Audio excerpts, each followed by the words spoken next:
दोस्तों, कल्पना शक्ति का विकास करने वाली कथाएं कहीं ना कहीं अपने मन में अच्छे गुणों के बीज भी बोती हैं। इतिहास ऐसी रोचक और शिक्षावर्धक कहानियों से भरा पड़ा है। ऐसी कहानियों को पौराणिक कथाएं यानी कि इंग्लिश में इसे माइथोलॉजिकल स्टोरीज कहा जाता है। तो चलिए बिना वक्त गवाए शुरू करते हैं। आज की कहानी का शीर्षक है कि नारियल का जन्म कैसे हुआ। प्राचीन काल में सत्यव्रत नाम के एक राजा राज करते थे।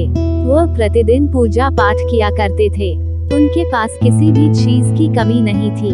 वह धन दौलत से लेकर हर प्रकार की सुविधा से समृद्ध थे।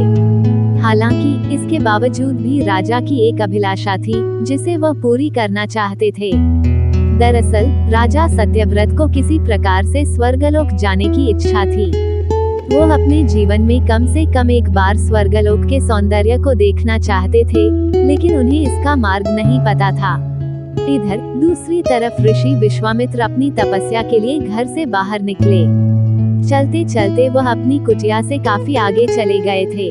काफी समय बीत गया लेकिन वह नहीं लौटे। इस कारण उनका परिवार भूख और प्यास से तड़प रहा था। राजा सत्यव्रत को जब ये पता चला तो उन्होंने ऋषि विश्वामित्र के परिवार के पालन पोषण की जिम्मेदारी ले ली। कुछ समय बाद जब मुनिवर लौटे तो वे अपने परिवार को कुशल देख काफी प्रसन्न हुए। उन्होंने पूछा कि उनकी अनुपस्थिति में किसने उनकी देखभाल की। इस पर ऋषि के परिवार वालों ने बताया कि राजा ने उनके पालन पोषण की जिम्मेदारी उठाई थी। ये सुनकर ऋषि विश्वामित्र तुरंत राजमहल पहुंचे और राजा से मुलाकात की।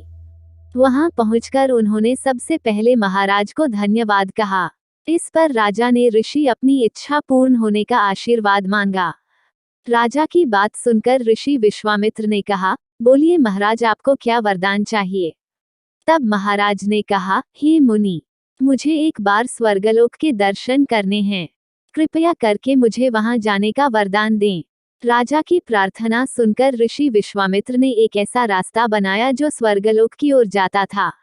ये देख राजा सत्यव्रत बहुत खुश हुए। वह तुरंत उस रास्ते पर चल पड़े और स्वर्गलोक पहुंच गए। यहाँ पहुंचते ही इंद्रदेव ने उन्हें नीचे धक्का दे दिया, जिसके कारण वो सीधे धरती पर जा गिरे।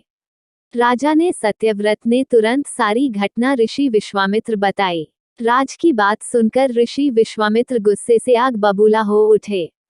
उन्होंने तुरंत सभी देवताओं से इस बारे में बात की और इस समस्या का हल निकाला, जिसके बाद राजा के लिए एक नया स्वर्गलोक बनाया गया।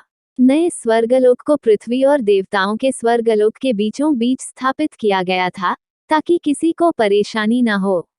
नए स्वर्गलोक से राजा सत्यव्रत तो बहुत खुश हुए, लेकिन विश्वामित्र को एक चिंता लगातार सता रही थी। उन्हें डर था कि नया स्वर्गलोक कहीं जोरदार हवा के कारण गिर न पड़े। अगर ऐसा होगा तो राजा सत्यव्रत दोबारा से धरती पर जा गिरेंगे। काफी सोच विचार के बाद ऋषि विश्वामित्र को एक उपाय सूझा। उन्होंने नए स्वर्गलोक के नीचे एक बहुत लंबा खंभा लगा दिया, ताकि उसे सहारा मिल सके। ऐसी मान्यता है कि नए स्वर्गलोक के नीचे लगाया गया खंभा एक विशाल पेड़ के तने के रूप में बदल गया। यही नहीं, कुछ समय पश्चात जब राजा सत्यव्रत की मृत्यु हुई तो उनका सिर एक फल में तब्दील हो गया। सभी से इस खंभे को नारियल का पेड़ कहा जाने लगा, जबकि राजा का सिर नारियल के रूप में जाना गया।